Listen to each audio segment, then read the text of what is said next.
Hey there, hope all is well. Back at you today with another RTD News update.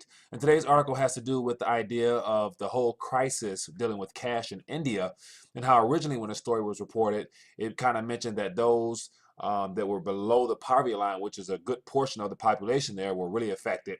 But it looks like the shoe is on the other foot with now that those that have a lot of paper, those that are wealthy are now relying upon the poor people to help them get out of their current cash crisis. So here's the article here. Let's check it out.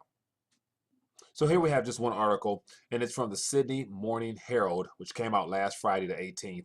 And I thought it was quite unique in the fact that it gives a different story of the cash crunch that's currently happening in India. And so here, as you can see, it says, for the first time in India, the rich beg the poor to help them. And so it's quite a lengthy article, but yet it's quite informative as to just the whole idea of, all that what they call black money or unreported cash being held being held by people, and a lot of it being held by those that are considered to be quite rich and wealthy, and what they're trying to do now to bring it all out to the surface. And so here it talks about driver Rahul Sharma, who's 25. Remember the exact day when his employer turned from a wolf into a lamb. It was November 9th when his employer called him Beta, Hindi for deer, for the first time. The maid was asked to give him a cup of tea for the first time. He said, "I was shocked at his sudden niceness. It went on for 2 days," said Sharma. "For the past 3 years, his New Delhi-based employer has been abusive, bad-tempered, and imperious over demanding that he turned up for work at 6 a.m. after finishing work at midnight." Then he goes on to say, "He didn't even bother to remember my name when he wanted to summon me. He just called me driver," said Sharma. "On the third day, the penny dropped. He asked me to deposit 250,000 rupees in my bank account on his behalf so that he could get rid of his black money." So that's about $4,900. So here you have his driver who probably makes, definitely well below what would be considered minimum wage here. And the boss man decided to come to him to ask for his help. And so the kind of article goes on talking about more stories of how, as it says here, it says maids, drivers, nannies, cooks in India are experiencing unusual politeness from their employers.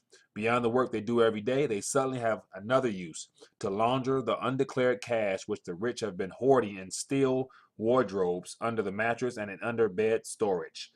It says this sudden outbreak of niceness is the outcome of India's current crackdown on black money.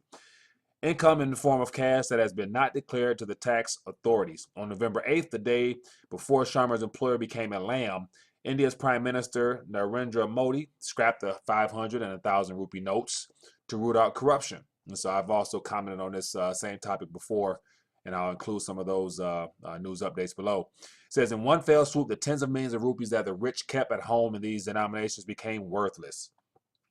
If they deposit the money in the bank, tax officials will pounce, imposing staggering penalties and taxes.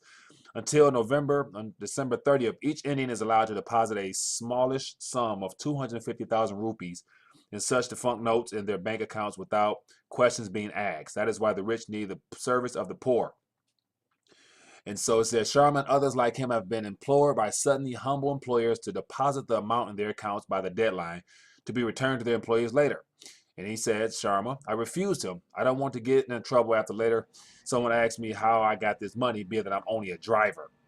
And so here it just goes on to give a little bit more detail, some more stories on how, there's other employers of all types of industries and all types of rich people finding ways to get rid of their money. You have, I think, one story here where a man who, when he got divorced, refused to pay alimony, but now that the money he's holding on to is not worth nothing, he decided to go back to the judge and say, "Hey, I'll give you all you need."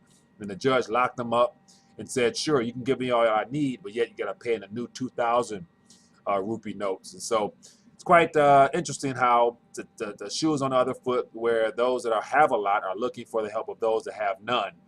And it's all in the whole idea of just the whole idea of the attack on cash nowadays. I believe that this whole situation in India is kind of like a catalyst for what will come in many more nations, and ultimately will be imposed upon the current reserve currency, which is the Federal Reserve note. And so there's been many articles in the past of very, very prominent individuals calling upon a cashless society or a ban on $100 notes. And so I wouldn't put it past authorities down the line if things do get worse for there to be a call to redo or rethink the whole idea of having $100 as well as the $50 note relooked at or reissued in some other form to try to bring out what would be considered black money here in the United States. So just something to look at, something to think about. You know, if it's happening in India, it's definitely capable of happening here. So I would love to hear your thoughts on this article. Leave me a comment below.